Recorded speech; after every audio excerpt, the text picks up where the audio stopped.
Lorsque vous débutez l'analyse technique, un des signaux les plus fréquents dont vous entendrez parler, un des plus connus, est le MACD. Regardez, le MACD vient de croiser son signal à la hausse comme il l'a fait ici, ou encore là, ou encore ici, avec des hausses absolument impressionnantes qui ont pu même avoisiner pour la dernière en date, la bagatelle de 33%. Et ça vient de se produire. Dans cette vidéo, on verra si on peut gagner de l'argent en appliquant systématiquement une méthode reposant sur ce croisement qui vient d'ailleurs de se produire. Salut, c'est Trado, content de vous retrouver pour la mise à jour de l'analyse technique du CAC 40. Et comme vous pouvez le voir, la pression baissière se construit doucement mais sûrement. Cette dernière bougie qui vient de se dessiner est une nouvelle, un nouveau pin bar, comme il y en a eu un ici. Ou encore là, et on a déjà testé ça beaucoup, donc je ne vais pas le refaire une fois de plus, mais sachez que au regard de ce qu'on a déjà testé ensemble, il y a des chances absolument non négligeables, clairement plus de 50% de chances pour que l'on continue de baisser plutôt que l'on ait fait les plus bas, et je vous invite à regarder les précédentes qu'il y a eu. Donc encore une fois ici, vous voyez, pin bar, et puis derrière une baisse, pin bar, et puis derrière une grosse baisse. Bon, pas toujours, encore une fois, rien ne fonctionne essentiel, rien ne fonctionne toujours, mais il faut savoir qu'il est quand même plus plausible que l'on baisse plutôt que l'on ait fait les plus bas. D'autant que la zone sur laquelle tout se produit est une zone de résistance colossale. Alors attention, je vous montre la résistance trimestrielle parce que on a du mal à comprendre le caractère clé de la zone actuelle, et c'est pourtant très important puisque c'est tout simplement le plus haut historique que l'on a commis. C'était en janvier 2022, il y a un an, et sur lequel nous sommes actuellement en train de nous positionner. Alors, autre chose assez important, mais j'y reviendrai un petit peu plus tard, on a un signal important qui s'est donné en données mensuelles, mais ça encore une fois je vais y revenir un petit peu plus tard. Je reviens sur mes données journalières. Vous voyez que non seulement vous avez... Ah oui, j'ai oublié, hier j'avais expliqué qu'on avait eu un harami haussier. Regardez, lorsque vous avez une bougie rouge avec une deuxième bougie verte, eh bien ça s'appelle un harami haussier. Mais j'avais expliqué hier que beaucoup patientent pour l'apparition d'une troisième bougie qui serait une bougie de hausse, verte et de hausse, pardon. Et vous voyez là c'était bien vert, mais par contre c'est une bougie de baisse à 0,38%. Donc on n'a absolument pas confirmation du signal haussier qui a été donné hier.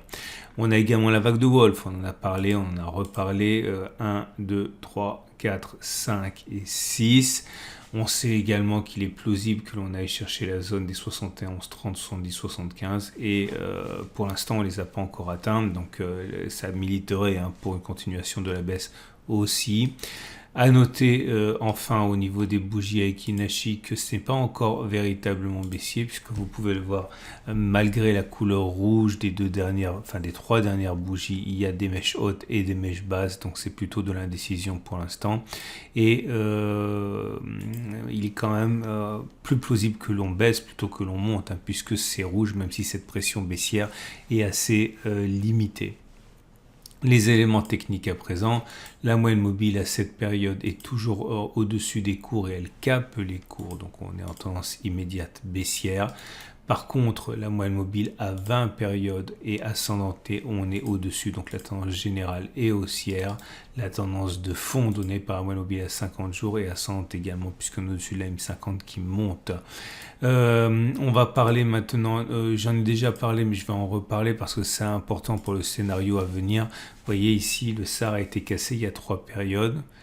Ici, les petits points qui étaient verts ont été cassés, ils sont devenus rouges, et on a testé suffisamment souvent pour que vous le sachiez maintenant que lorsque cela se produit, il est beaucoup plus plausible que l'on fasse une clôture en dessous de la bougie de cassure du SAR, clairement une bougie en dessous de 7188, plutôt que l'on repasse et que l'on casse le SAR à la hausse. Clairement, il est beaucoup plus plausible que l'on fasse ça, plutôt que l'on casse les petits points rouges. Donc voilà, ce sont que des éléments qui, bien sûr, ne fonctionnent pas toujours, mais qui vont dans le sens d'une continuation de la baisse. Alors, ce que j'aimerais voir avec vous aujourd'hui, c'est un petit peu à contre-courant de tout ce que j'ai dit préalablement, c'est au niveau des données mensuelles. Alors, première chose, au niveau des données mensuelles, vous avez le MACD, qui a délivré son signal. Alors regardez un petit peu, c'est suffisamment rare pour que qu'on le mentionne, puisque bon, c'est les données mensuelles, et comme le CAC 40 est un indice qui est jeune, hein, il date des années 80, et bien on a eu relativement peu souvent l'occasion de profiter de ça, mais c'est ce qui vient de se produire sur le mois de février. Alors ça s'est produit également ici, vous voyez le signal qui est cassé par le MACD à la hausse, donc ici ou encore là. Et on va regarder ce qui se produit lorsque le MACD donc délivre un tel signal haussier sur l'unité de temps longue qu'est l'unité de temps mensuelle, et on va voir si on peut gagner de l'argent en faisant le pari que les cours vont monter. Alors vous voyez ici, j'ai mis 2 pouces rouges, enfin 2 pouces verts et une flèche rouge. Une flèche rouge pour montrer que, eh bien, suite au signal qui a été donné, là, la bougie suivante a été une bougie de baisse. Ok, mais également un pouce vert et un deuxième pouce vert pour dire qu'une fois que l'on a eu le signal sur le MACD, il était plus plausible que l'on clôture, ok, plus haut. Ok, comme ça a été le cas ici ou encore là, plutôt que l'on baisse de 10%, et qu'il est plus plausible, c'est le sens de la du deuxième pouce vert, que l'on fasse plus 10% que moins 10%. Donc je refais doucement, le signal a été donné sur cette bougie. Au pire, on a fait 2,95 pour pas dire 3% avant de remonter et avant d'inscrire donc un plus haut par rapport à la bougie du signal et au moins 10%. Ok, et là c'est pareil, vous voyez le signal a été donné sur cette bougie-ci. La bougie juste après a été une bougie de baisse mensuelle. Au pire, eh bien, on a fait 6,3, donc on n'a pas fait 10%. Par contre, par la suite, eh bien, on a fait un sommet, un plus haut par rapport à la bougie de signal. Et on a également augmenté de plus de 10% par rapport à cette même bougie de signal. Ok, pas beaucoup plus, 10,7, mais en tout cas au moins 10%. Donc je vais faire défiler avec vous. Alors là, celui-là, c'est un cas un petit peu particulier. Je vais vous montrer pourquoi. Parce que le signal a été donné sur cette bougie-ci. Est-ce que la bougie suivante a été une bougie de hausse ou de baisse? Ça a été une bougie de hausse. Est-ce qu'on a clôturé plus haut une fois que le signal a été donné? Oui, on a fait 1,7 ici, hein. Même 2,65 et au mieux on a même fait 6,7, donc effectivement premier pouce vert, mais par contre on n'a pas fait 10% vers le haut avant de finalement descendre. Je vais vous montrer ça. Voilà, au mieux on a fait 6,7 avant de faire finalement moins 10 par rapport au signal qui a été donné. Donc c'est pour ça qu'il y a une flèche verte, un pouce vers le haut et puis ensuite un pouce vers le bas. Et là par contre ça a fonctionné, là aussi, là aussi. Alors donc je remonte assez rapidement, il y a eu très peu d'occurrences. Donc tout ce que je donne ici, c'est à titre purement indicatif et pédagogique, hein, puisqu'on ne peut pas tirer de loi basée sur 11 malheureuses occurrences. Mais le bilan est donc le suivant. Est-il légitime de parier sur une hausse à partir du signal qui a été donné donc, en février, donc sur le mois de février ici? Eh bien oui, 8 fois sur 11, eh bien, on a eu un plus haut, une clôture plus haut que la clôture du signal, donc 7310. Ça veut dire que dans, on va dire, 10 fois, pardon, j'ai dit 10 fois sur 11, donc ça veut dire que dans 82% des cas, on a clôturé plus haut que la bougie de signal.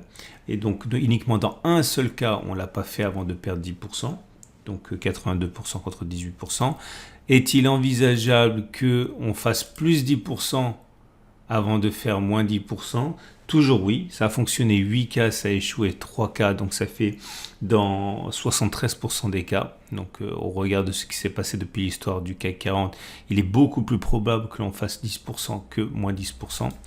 Par contre, la bougie suivante, celle de mars, eh bien, elle devrait être baissière puisque c'est ce qui s'est produit dans 8 cas contre 3 cas où la bougie suivante était une bougie de hausse. Clairement, il est beaucoup plus plausible que mars soit une bougie de baisse tout en étant plausible que l'on ne fasse pas moins 10%, vous l'aurez compris. Donc, si on essaie de mettre tout en place, Si on s'en tient uniquement aux statistiques et si ce backtest était valable, il ne l'est pas, ce qu'il est plausible qu'il se fasse, c'est une petite baisse avant une hausse d'au moins 10%. Ok, donc voilà, j'ai pensé que ça pouvait vous intéresser pour la suite afin de construire votre scénario et donc la possibilité d'une baisse est vraiment entière pour le mois de mars. On revient sur les données journalières et on va terminer avec l'Ichimoku. Et l'Ichimoku n'est pas remis en cause dans le fond, hein, puisque vous voyez qu'on est toujours dans un régime de nuages ascendant. Et on est toujours dans un régime de Tenkan ascendante, Kijun ascendant, donc la tendance de fond est haussière, la tendance générale est haussière. Par contre, la Tenkan est au-dessus des cours, on l'a cassé. Donc là, mais elle n'est pas descendante, hein, donc la tendance immédiate est simplement neutre pour l'instant. Et on va donc passer au trade du jour, mais avant, le coup de projecteur du jour. Comme vous le savez, l'investissement, c'est beaucoup plus facile que le trading et comme vous le savez aussi, parce que je le dis toujours dans mes vidéos, quand j'accumule, j'ai ici accumulé sur les zones d'accumulation rationnelle tout en bas et j'ai donc pu bénéficier avec une chance d'une part et aucune connaissance d'autre part de la progression de 30% qu'il y a eu. Et ça, c'est pour tous les indices. Autrement dit, l'accumulation rationnelle et l'investissement, c'est sans doute la chose la plus simple que vous puissiez faire avec vos connaissances en trading. Et si vous cherchez un partenaire, sachez-le, moi je pousse et je recommande Trade Republic. Trade Republic qui présente énormément d'avantages. Le premier et le plus important, c'est que c'est allemand, c'est régulé par la BaFin, c'est encore réputé plus rigoureux et sûr hein, que l'AMF. C'est un monstre hein, en Allemagne. Il débute en fait sa percée en France depuis 2-3 ans, mais même si la progression est rapide, on en est toujours au niveau du début hein, par rapport à ce qui se passe en Allemagne. Et une des grandes raisons du succès de Trade Republic, eh bien, c'est tout simplement le fait que c'est un grand spécialiste des ETF. Vous pouvez investir en ETF, en actions pour 0 €, voire 1 €, ainsi, enfin 1 €, voire 0 sur des plans programmés. Vous avez également la possibilité d'accéder à des actions partout dans le monde, notamment des actions américaines, mais pas seulement.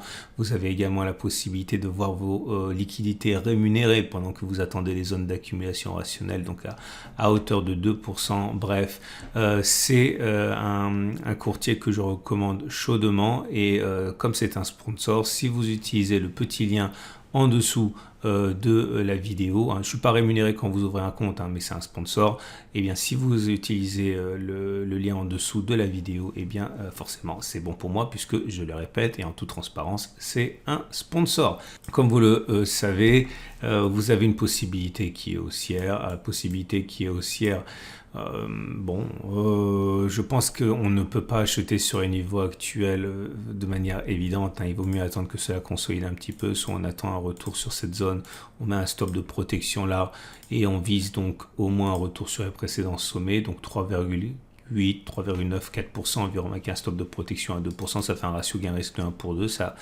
tient.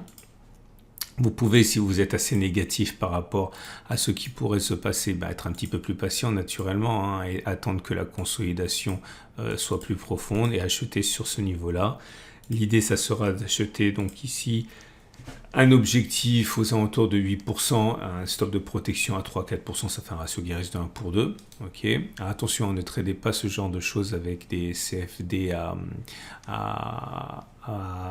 au comptant, hein. Vous allez payer trop cher en termes de frais. Il faut au moins choisir des CFD à échéance. Hein. Vous payez un petit peu plus cher à l'achat, mais après vous ne payez rien lorsque vous gardez vos positions plus longtemps.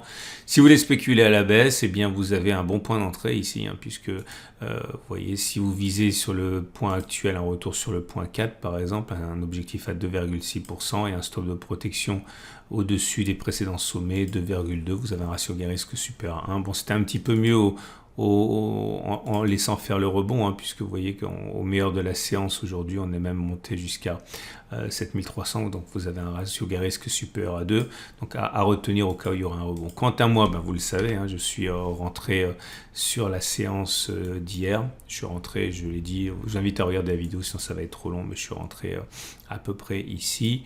Et voilà, j'attends un retour sur la zone des 71,30, 70,75 et puis on verra ce qui se passe. Je vous souhaite une excellente journée. Je vous invite, si vous êtes curieux, à visiter ce courtier Trade Republic que je recommande et qui vous permet de travailler avec un leader des ETF et pour des frais de transaction de 1 euro voire 0 euro, d'investir partout dans le monde. Et je vous dis à tout de suite pour la vidéo sur l'or.